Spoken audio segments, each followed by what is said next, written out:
Good afternoon, everyone. My name is Vince Carr, and I'm counselor for education for the American Guild of Organists, and I'd like to welcome you all to this, the first of three webinars that we will be offering for Conversations for a Centenary.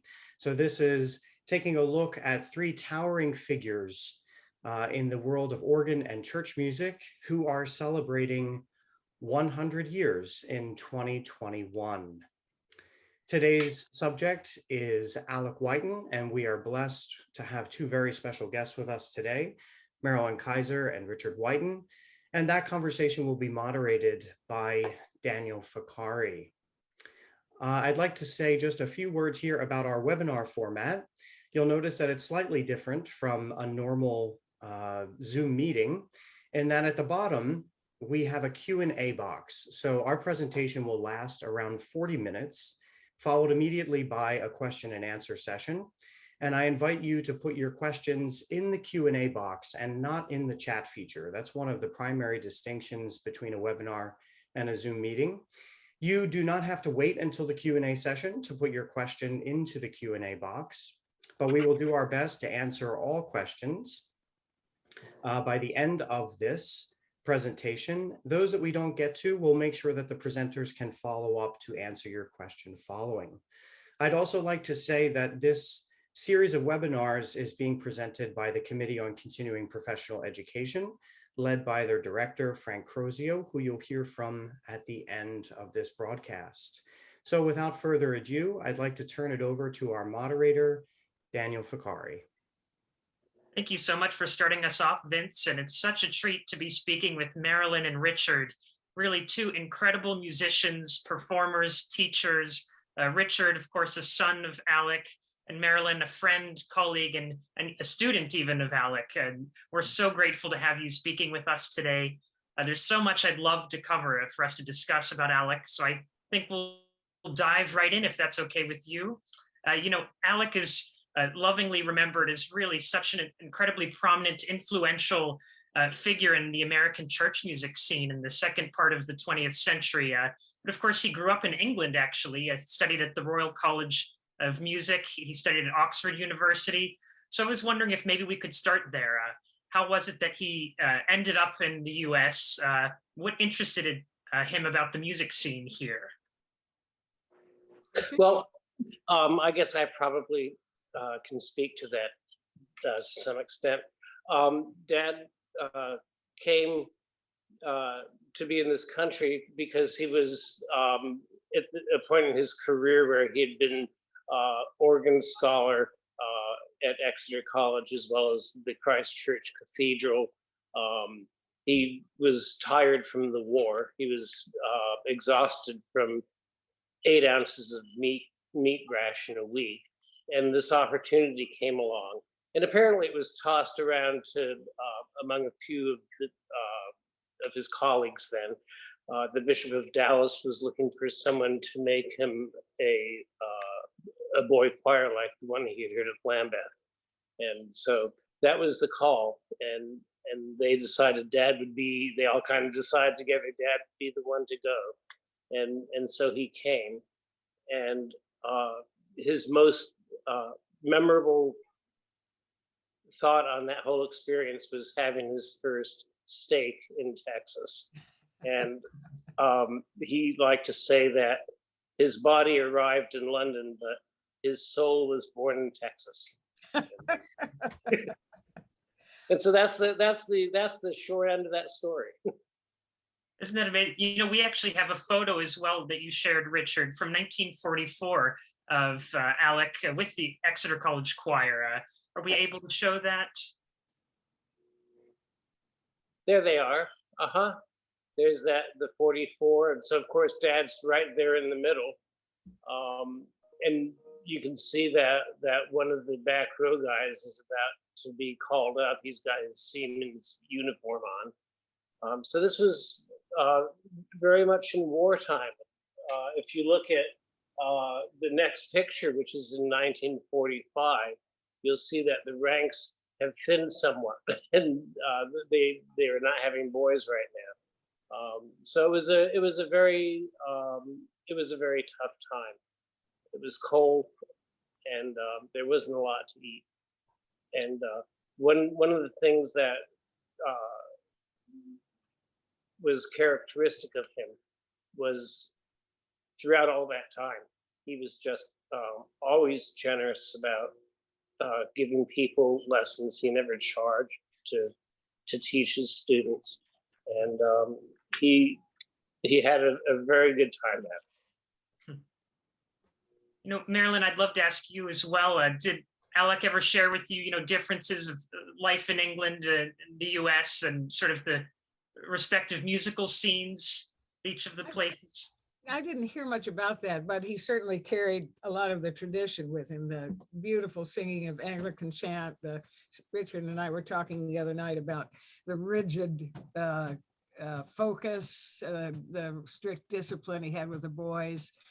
All of those things I'm sure carried over. He was unrelenting in discipline. And I remember one time the boys sang at an old folks home in New York City, and they sang their Christmas carols, and then Alec asked the old folks to sing Silent Night, and it really was pretty bad, and not a single boy cracked a smile. It was just amazing that just that wonderful discipline they were used to. So Dad ran a very tight ship, and periodically it might seem like things were about to get out of hand.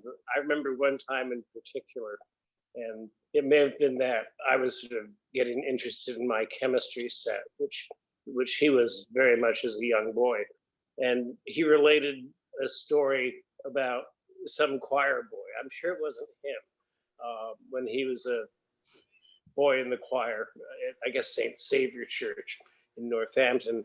And I guess there was a stink bomb involved, and that just sort of disrupted rehearsal entirely. They all had to go home. And he proceeded to tell us that if this were to happen in this choir room, he would station a prefect at the door and one at each of the windows, and he would leave the room until the air was clear. And then we would schedule makeup for the time that we had missed. Oh, goodness. Yeah, no one too much in rehearsal. Richard, could we talk about your father's work at St. John the Divine in New York? He worked with the choristers. That was part of his job there for 2 decades. He was organist and master of the choristers. What role did the cathedral play in his musical life? I'm sure it was quite significant a place to him. Well, yes, it certainly dictated what he was going to do when. And it made him, he was always it was very clear in everything he did. He was a very strongly organized person. And I would say that the cathedral caused him to be even more so. And he developed a phenomenal talent for identifying people that could do a job well, and then trusting them and depending on them. And Marilyn's a prime example of that. And Marilyn, of course, you took lessons actually at the cathedral you mentioned in St. James Chapel with Alec. I was his assistant also for 4 years. So I had a lot of experience. I mean, Alec was a phenomenal musician, just an absolute consummate musician and a really great teacher. I remember the first time I met Alec, my parents had driven me to New York to start school at Union Theological Seminary, and I had written Alec about studying with him, and he walked down the driveway of the cathedral just as we were about to leave, and we met him, and he said, "Oh, come up, let me play the organ for you," and we ran up to the organ, and I remember he said, "Isn't music fun? Isn't music fun?" And he always had this sense of joy in making music. Richard and I were talking the other night ago. It wasn't that we made music for him; it was we made music with him, and he was just a great influence. He had a fabulous sense of humor, but he transposed all of the Anglican chants for the choir boys up a third. Every single chant he transposed a lot of the hymns because the chants in some of the hymns he felt were too low for the boys, so he always transposed them up. Well, I can talk more about his teaching a little later if you want me to. Sure. Well, could we share? We have a lovely photo of Alec at the organ console at St. John the Divine from 1958. Oh, there it is. Yeah. And we're going to listen to a little musical example at this point. We're very fortunate to have a recording of Alec himself playing his very popular fanfare on the organ of St. John the Divine, of course, with the state trumpets, which are visible there. So let's listen to that now.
I always hate to talk over the reverb. If that doesn't raise the hair on your arms, I don't know what does. Yeah. Isn't that exciting? Yeah. You know, Marilyn, could we talk with you a bit about Alec's work as a teacher? You know, Alec worked at many storied institutions, Manhattan School of Music, where he started the church music department, Westminster Choir College, of course, Union Theological Seminary, where you studied with him.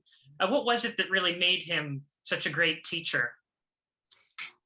Well, he was a very supportive teacher. And Alec quoted his own teacher, George Cunningham, a lot. George was the organist for the BBC, and he was the organist at Birmingham Town Hall. Alec always impressed upon his students the importance of having your feet over the note you're going to play right before you play it, and your hands over the notes you're going to play before you play them. He also talked about musical line all the time. One time I was playing a trio sonata and he said, let your right hand be an oboe. And my music is full of arrows that he put in my music. And hand position, he talked a lot. I don't know if you can see my right hand, but instead of having your hand straight, I remember I was playing a Handel concerto, and he studied with his piano teacher was a student of Leczetowski from Poland. And so he said, I was playing this B flat scale and it was kind of bumpy, and he said, turn your wrist, and it just flowed. And he had the students play continuo in the preludes and fugues of Bach. For example, I'd play the harmonic structure.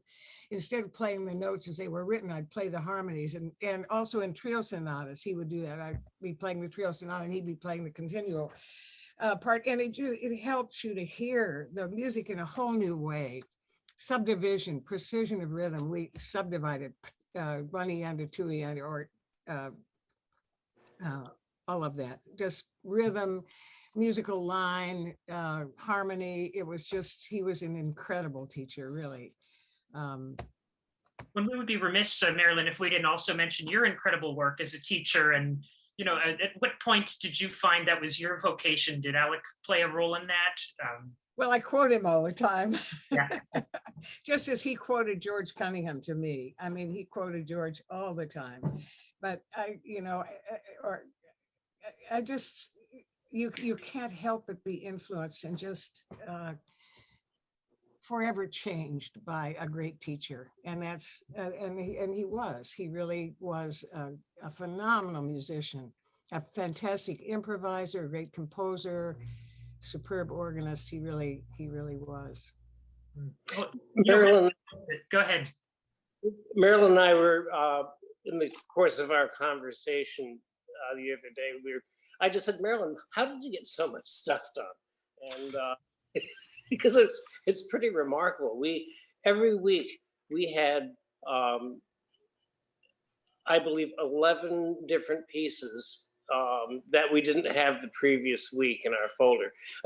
Some of them were do-overs, but very frequently there was something like the Michael Tippett Magnificat and Mentimitus, for example. That was one crazy hard piece. And somehow he managed to teach us this stuff that was really very difficult. I don't think one would necessarily try to do that. And I think the secret, one of them, was the way he accompanied us. And he just fed us leads. And Marilyn mentioned to me, and I'd kind of forgotten that, but he used to sort of play under us with sort of a pulsing, so that we, got that, those inner rhythms that were then taking us to that bigger line that we were looking to achieve. But it was always that we were doing it with him. It wasn't that, you better do this. He was in there with us, and every rehearsal was very much an adventure. We didn't know where we were going to quite be going. Well, Richard, you yourself, have had an incredible career as a band teacher, and you mentioned also some work is for the National Flute Association. Are there things in your work that you find yourself teaching in a way that Alec would have, or what have you incorporated into your own work of his? Yeah, I certainly would say that is true. In running the band program that I ran, I tried to establish the same sorts of standards. And I encouraged the achievement of them by playing with my kids. There was not a lesson that went by that I didn't spend at least half of the time playing with them, whether it's hot cross buns or, or Chester or whatever they're going to be playing in the 5th grade.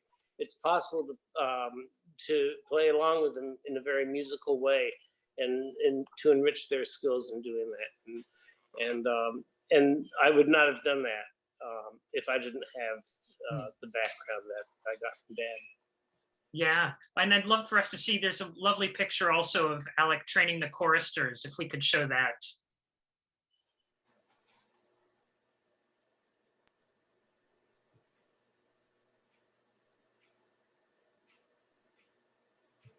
There it is.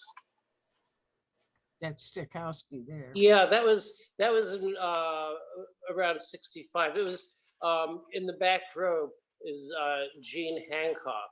So he was either very recently became an assistant or was just about to slide into the breach. And so he's back there kind of taking it in.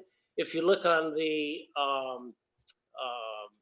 left front row, you can sort of see how the whole system works. We sat in 4 rows. There were 4 prefects that sat at the corners of each of the 4th rows, and part of their job was to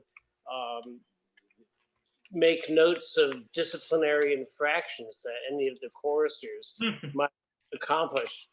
And every 2 weeks on Friday afternoon, he taughted the marks. And you'll see down second from the bottom on the behind his back, that's my friend Owen Burdick. And this is obviously soon after the marks were taughted up, because Owen was not the best behaved boy. None of us were. He just delighted in being caught. And so there he is. He's down there at the second to the bottom. In 2 weeks, he will be on the 4th row. And then Dad will again talk the marks, and it's sort of like the sun rising and setting. It was a wonderful time. We had a super time. You know, while we have the photos up, I'd love to actually the next photo in this series, which you mentioned, Marilyn. We have Leopold Stokowski with your father, Richard. And Yeah. your father had some really amazing collaborations with Stokowski, of course, with people like Ned Rorem. I'm trying to, the Duke Ellington was one as well. And actually, he played for Ellington's funeral, I know, when you sang in the choir, Richard. What can you share about some of these and how that shaped his musical life? Well, it shaped his, you could hear it in his improvisations, is probably how most immediately shaped his life. You know, we didn't really get to know Stokowski very well, or Ned Rorem particularly well. He used to ask us, though, at rehearsal. I remember we'd been working on, I guess it was Sing My Soul, His Wondrous Love, and Ned Rorem came by to visit us, and Dad asked us if he looked like his music.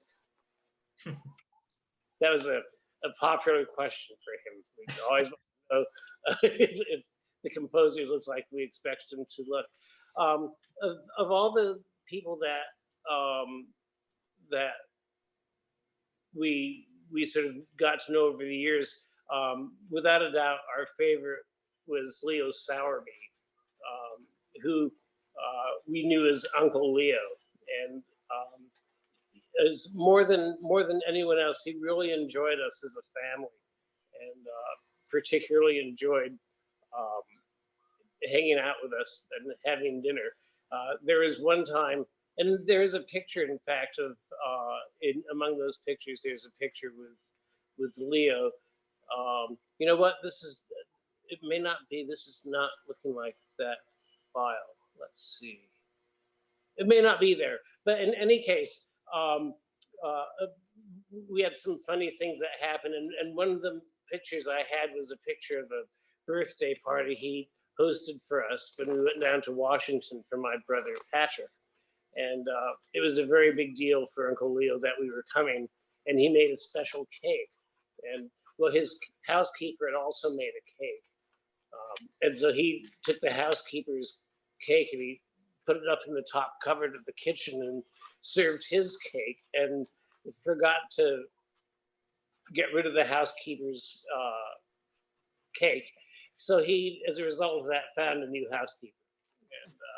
And then another great Uncle Leo story was when he was over to our apartment on 70th Street for dinner. And I was at the time, I think I was about 6 years old. And so I was beginning to think I should be doing some composing like Dad. And so I guess I'd worked out a Magnificat, you know.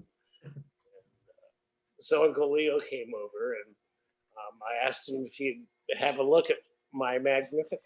And of course, there's nothing particularly decipherable on the page. And so Uncle Leo said, well, this is probably a little difficult. He'd probably need to work on it a bit to be. At which point my brother Patrick chimed in and said, Uncle Leo, I don't think you're really a composer. I think you're just a big fat phony. And Leo proceeded just to laugh his butt off. Oh, great. And the other thing that impressed Dad, I think that time we went down for the birthday party, is that Uncle Leo's freezer was full of martinis already mixed. Isn't that funny? But you know, I think of a lot of churches that, you know, some tend to be more or less open to, you know, embracing new music and contemporary styles. And certainly your father did incredible work to sort of help the evolution of, you know, directions that new music was going, and embracing that, incorporating into, you know, church settings. Did he face much pushback, or what was that dynamic like for him? Yes, he did, and he really liked to debate people, and he liked to talk about the importance of every living thing praising God in its own way. And so, yeah, they had a lot of pushback on it. And he didn't flinch from it. In fact, he went on and, became the coordinator of the Standing Commission on Church Music to sort of produce a new hymnal. So he was not afraid to address the pushback, and always with the criterion that whatever you're looking at, it had to be as good as it possibly can be. And he insisted that if someone wanted to break the rules, it'd be very good to have learned counterpoint properly before doing that. So with that proviso, he soldiered along, and he brought a lot of new influence into the music of the church. Well, I'd love at this point to hear another musical example, an arrangement of Alex of a popular tune, Lotus Blossom by Billy Strayhorn. So perhaps we can move to that.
Of course, that's just a teaser. There's so much more. And I also want to mention, for those that are interested, there's a wonderful CD, and I've been talking with Richard about this, released through Gothic Records, the choral and organ music of Alec Wyton. And we might be referencing some of those pieces still in the rest of the segment, but there's so much good repertoire that I encourage everyone to really do some digging and look into. Things for all occasions, for church services, for performances, and there it is. Thank you, Richard. Little commercial. Yes. Oh, and Marilyn, I'd love to move to you. You know, of course, Alec was such a supporter of new music, but he wrote so much himself, as we've just mentioned, for organ, for choir, for chamber ensembles. And of course, you have so much experience with new music and commissioning and premiering pieces. What can you tell us about Alec's work as a composer, perhaps his musical language? Well, I think his music was always fresh. It never sounded trite. It was full of, so much of it was full of rhythmic energy. I don't know, I mean, it wasn't avant-garde by any means, but it was, he wasn't playing or writing music from the past either. It was always very fresh and energetic and listenable too, I think. I wanted to go back. Could I go back to Herbert Howells? Because I have a great story about it. I'm talking about the people that Alec had contact with. When Alec was in England at Christ Church Cathedral in Oxford, Michael Howells was a member of his choir, was one of the choir boys. And so Herbert Howells often would come and stand and turn pages for Alec for the final piece of music, the final voluntary. And one day Alec was playing the Roipka Sonata for probably the fugue for the final piece, and Howells was standing there turning pages, and Alec said, I was just playing like Hail Columbia, and he knew that Howells was going to have some great accolade at the end of this. And so Howells leaned over to him and he said, at the end of it, Alec said, I turned and looked at Howells and he said, young man, Are you aware that when you get to the very difficult passages, you turn very red behind the ears? That was Hal's comment. Alec had so many stories and such an incredible sense of humor. But to get back to his music, yes, it really was fresh, and he did a lot of hymn settings, a number of collections of hymn settings, and very accessible music. Again, that was fresh. It wasn't just your what you would expect. So yes. Well, also I'd like to talk about, Alec led the commission that developed the 1982 hymnal, which of course is such a standard in so many churches, and you, Marilyn, as well served as a consultant as part of that project. What can you tell us about the process of putting together that hymnal, and what sorts of musical values and styles were guiding the process? Well, Alec was a coordinator. Ray Glover was actually the editor. So yeah, Alec coordinated it and kept us moving. It was a fantastic group of people. David Hurd, Jim Litton, all these amazing human beings. I would say excellence and integrity of text. It was a phenomenal group of people. Right now, Marty Burnett is doing a segment. She's recording interviews with all of the people who are still living, who are on that hymnal committee. And it will be archived at Virginia Seminary, but she's calling it Shapers of the Hymnal 1982. There were funny moments. I remember one time we were playing through. Oh, we took turns. That was what was so amazing. We had a file of tunes, 8686 tunes, or 10101010 or whatever. And so when we'd get a new text that had never been set before in any hymnal, we would go to that file, and then we'd take turns playing the piano.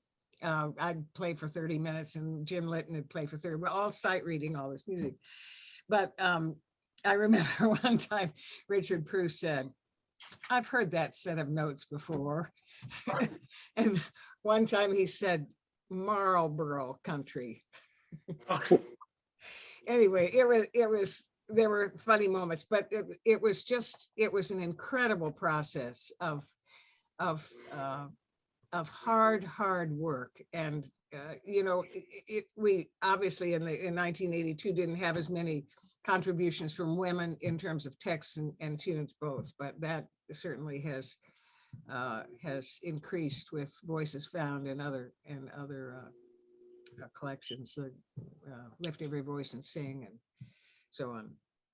I think Alec's ability to embrace the old and the new, it's reflected in that and in so much of what he did. And along those lines, I think if we could hear our next musical example, this is the first movement, the prelude from his Suite in Praise of Marbeck, and we hear some of that influence of the past. But of course, like you described, Marilyn, always a fresh sound in his music.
Go ahead, Marilyn. Something you want to mention? Yeah, before we run out of time, I do want to make a point about all the work that Alec did for the American Guild of Organists when he was president, because it influenced.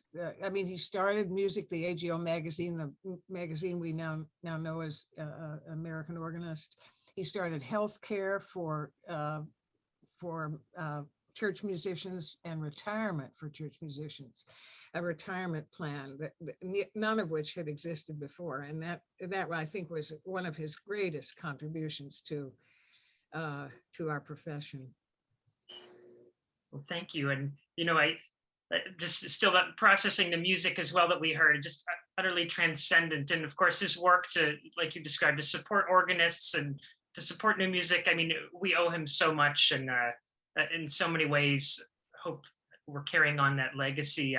Before we move to questions, Richard, is there anything else you'd like to share that we haven't yet covered? There was something that you mentioned to me, which I found quite lovely. You had said that your father never brought work home, that he sort of always, family was important to him, and he sort of always seemed to have a healthy and an important work-life balance, especially with his family. Is there anything you'd like to add? Not particularly. I mean, he was awfully good about that. I had some pretty bad days in choir sometimes, and I remember the first few times when, geez, what's going to happen when Dad gets home, and Dad came home and it's like nothing happened, and so it was really lovely that way. He was certainly firm in choir, and he was also rather firm at home as far as discipline and stuff. But you always had a very clear understanding of what he wanted for all of us. I think the one thing that sort of characterizes everything he did, whether it was making music, educating people, dealing with the politics of his job, he always used to like to talk to us about the canticles we sang, and the Magnificat was probably his favorite. And he liked that verse where he hath put down the mighty from their seat and hath exalted the humble and meek. And consistently, in what he did in terms of bringing people to support his work at church, is he appointed the first African-American assistant of the cathedral. He appointed Marilyn the first woman, not just the first woman assistant organist, but the first woman to appear on the masthead of the cathedral. That just didn't happen before. And one funny thing about that, talking about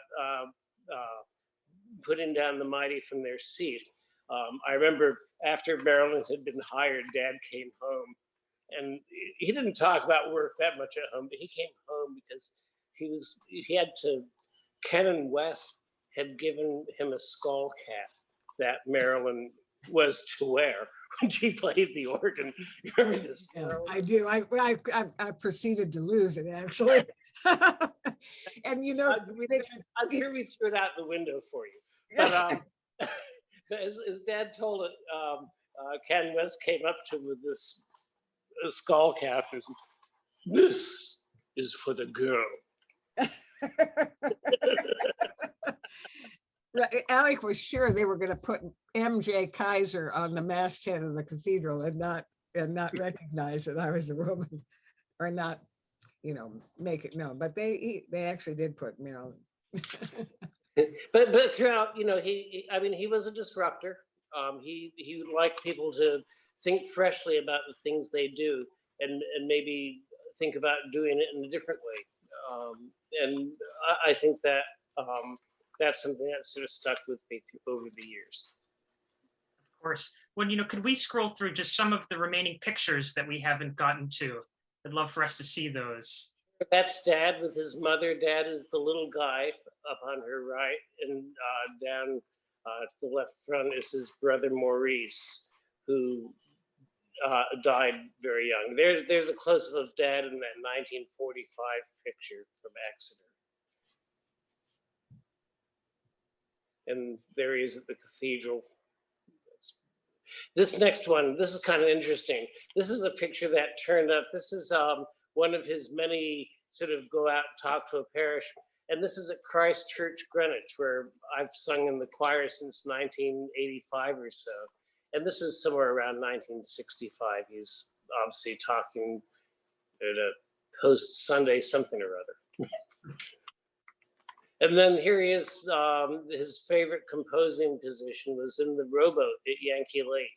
And one of the things that was, I didn't realize at the time, but it was unique about Dad is he never used a piano when he composed. It always went on in his head. He always had a pretty good idea what he was going to be writing before he wrote it. And so we'd come out in the summertime and he'd do that. And he'd go home once a week to play services and he'd check his work and then come back and do some more writing. Yeah. And there he is. That's it was 68-ish, getting toward the end of the cathedral. And there he is at St. James. That would be around 1970, I don't know, 72, something like that. That's 1976. That's at the installation of John Coburn, who was his rector at St. James, that went on to become the Bishop of Massachusetts. And there he is at home, sort of chilling out.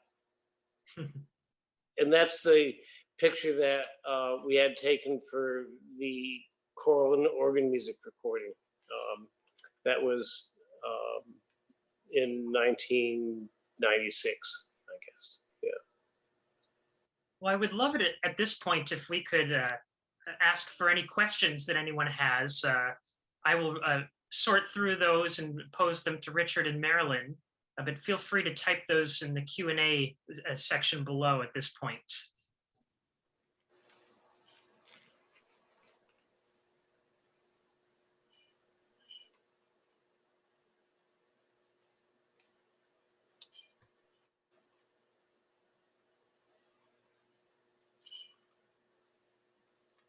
And while we wait for those to come in, Marilyn, I was just thinking more about your time studying with Alec, and are there any other of his students that you have any fun stories of, or what were some of the other, what did other people end up doing, you know? Well, I think most of them probably became church musicians. I don't remember specifically, but he really, I do remember one occasion when one of his students was quite negative about the services or other organists, and so he made that student, or suggested to that student, that he or she go out to other churches and write everything positive about that service that they could observe, and he really cared about that. And he really had a fantastic sense of humor. I mean, just to pop these things out. I was telling Richard and Daniel earlier when we were working. May I say this, Richard? May I tell this story? Praise the Sure, Spirit. I know what it is. Go ahead. Okay, praise the Spirit in creation, breath of God, life's origin. And we were singing this. Everybody was tired. It was 5:30 at night, and so we sang praise the Spirit in creation, breath of God, life's origin. And Alec just yelled out, "Gin, life's origin."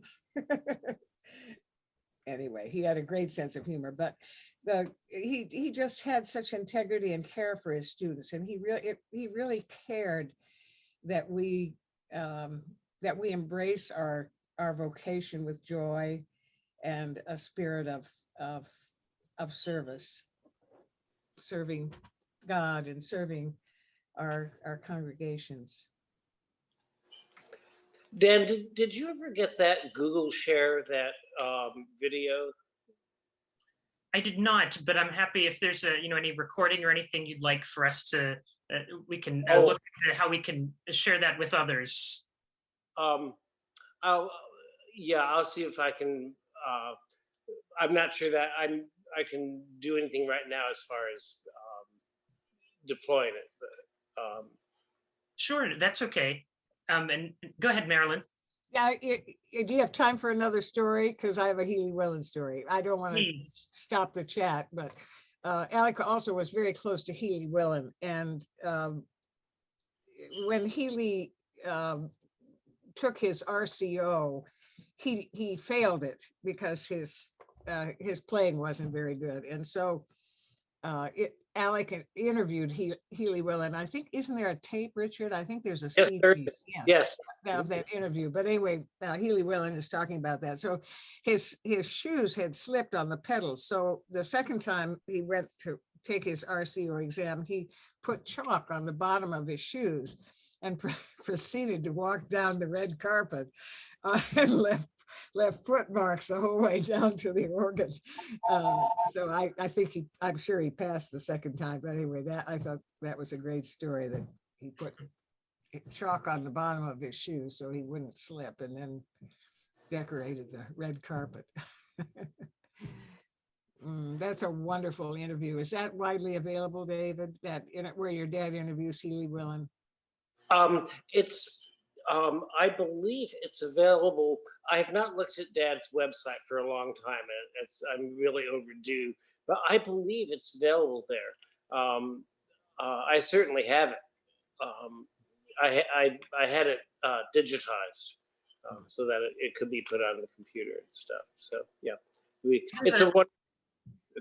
I'm sorry to interrupt. We have a question here that I'd love to pose to you. This is from Cheryl Huber. Cheryl asks, I've always wondered how such a talented musician could write music at such an easy level as I have in my collection. There's so much that I can sight read. Comments?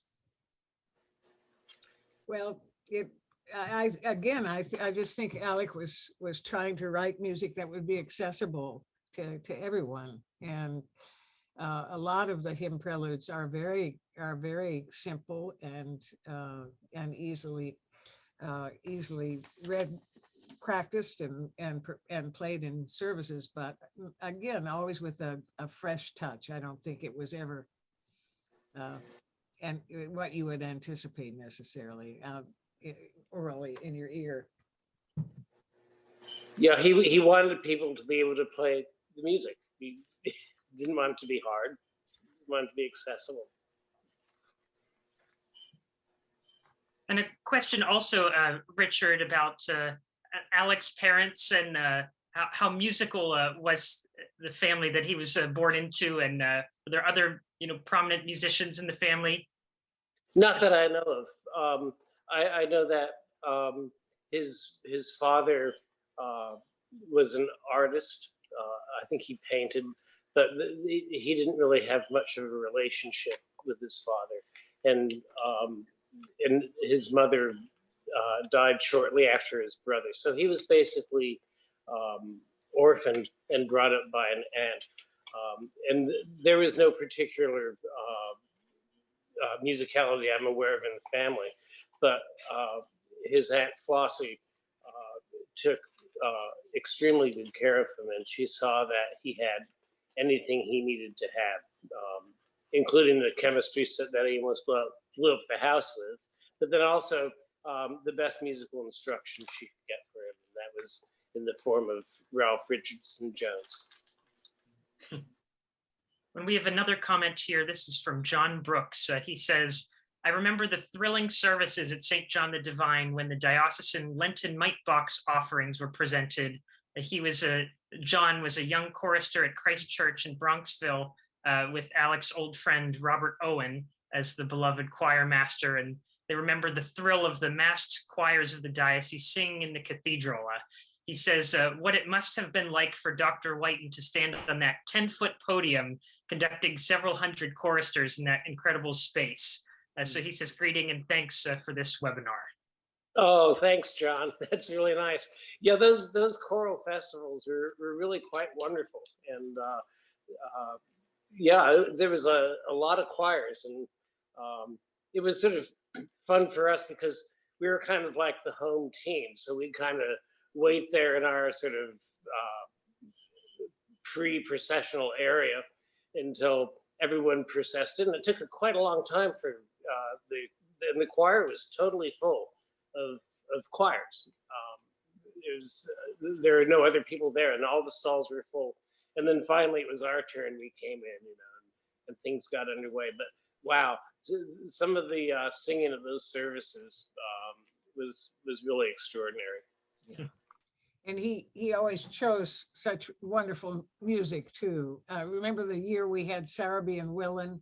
I think that was the year, that might have been 68. Were you still in the choir, Richard? Yes. Yeah. Mm-hmm.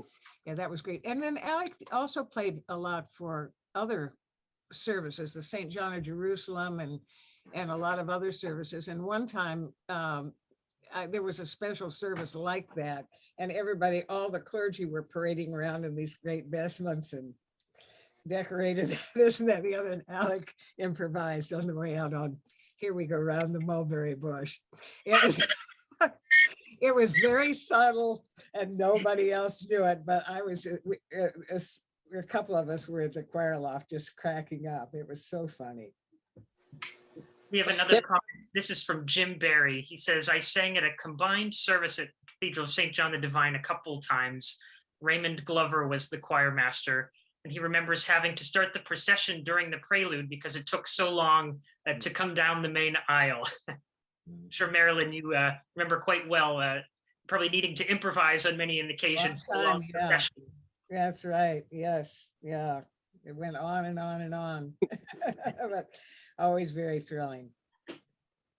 Another question about Alex, how he would practice the organ, if he had any routine or a sort of structure he would follow. I really don't know. I don't know that I ever heard him practice. I mean, I know he did. I always practiced in one of the chapels, but I was also in school at Union working on my, I started my doctor's degree there. The last 2 years I was at the Cathedral. And so I wasn't always in the Cathedral. Do you know, Richard? I really don't know. I think Dad practiced a lot in his head. The practice that I heard him do at home you'd occasionally hear like some snippet of something contemporary he was working on that was hard, and he had to sort of work through some fingerings. But other than that, all I ever heard him play at home was either a Beethoven sonata or Hanon, and I heard more Hanon than anything else. Every time he sat down, he didn't do anything until he'd played through his Hanon, and then usually by the time he played through that, it was time to get up and go to work. And the Brahms 51 piano exercises, he yes, suggested I get those. And the Nielsen pedal exercises. I don't know if he ever did pedal exercises, but I never heard him miss a pedal note either. So he must have.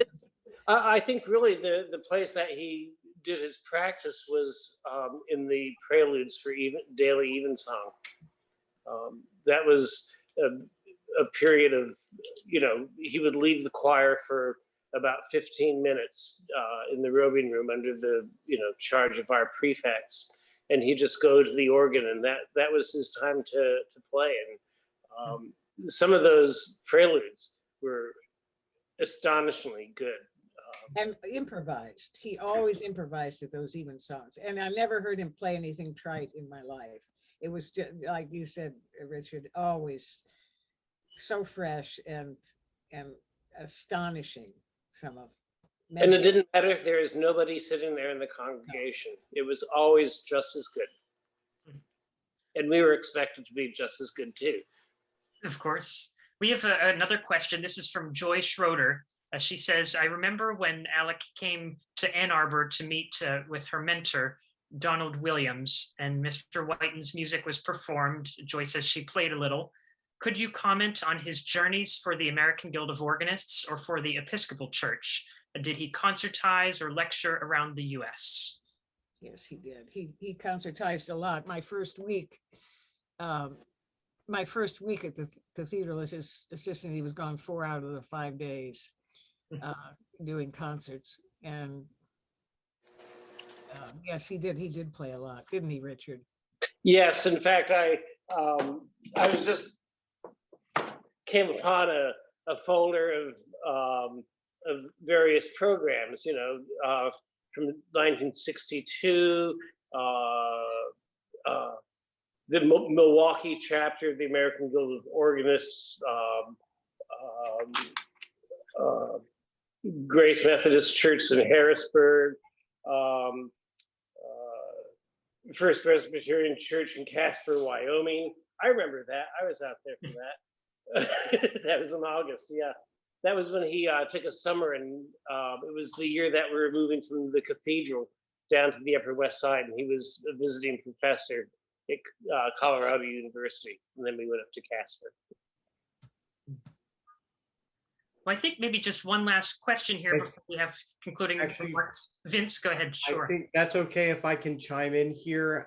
We actually were very busy in the sense that there's another webinar that will be starting in a few minutes with the AGO. So we're trying not to overlap them. It won't interfere with ours, but we're trying to have ours wrapped up by 5.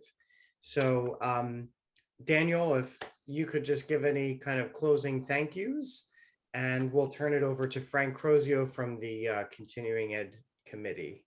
Absolutely. Well, first of all, a huge thank you to all that put this event together. To you, Vince, to Frank, to everyone from the American Guild of Organists that organized this. Of course, it's very important to celebrate the incredible accomplishments that continue to enrich and inspire so much of what we do in church music and classical music. So many accomplishments of Alec's. But we're extremely grateful to Richard and to Marilyn for being with us today and for talking. I've learned so much about Alec, so many things that you've discussed today that I know I want to go home and look up now, and more music I want to listen to. I hope many have had that same experience. So I'll turn it over to you, Frank. But thank you all for tuning in today. Thank you, Daniel. Thank you, Daniel. That was wonderful. Thank you, Daniel. Thank you, everyone. Good afternoon. My name is Frank Crozio, and I'm the chairperson of the Committee on Continuing Professional Education. Part of the ongoing work of this committee is the creation of new educational resources, such as this fall webinar series, Conversations for a Centenary. On behalf of the committee members, I'd like to thank all of the participants in today's webinar, our special guests, Marilyn Keiser and Richard Wyton, and the moderator of today's conversation, Daniel Ficarri. But most importantly, we'd like to thank each of you for attending this webinar, for your participation, and for your questions. We hope you'll be able to join us for the 2 remaining conversations in this series. Next Monday, November 15th, Neil Campbell and Mark Dirksen will discuss the life and career of Richard Wayne Dirksen and share some interesting performances of his music with us. And on Monday, November 22nd, Joy Leilani Garbutt will moderate a discussion with special guests Jeremy Filsel and Stephen Tharp about the life and career of the celebrated French organist composer Jeanne de Messieux, honoring the centenary of her birth. And they will also be discussing the life and works of the legendary organist composer Marcel Dupré in commemoration of the 50th anniversary of his death. This concludes our webinar for today. Again, many thanks for joining us, and we hope that you can be with us for the 2 remaining webinars in this series, Conversations for a Centenary. Thank you and good evening. Thank you. Thank you. Thank you.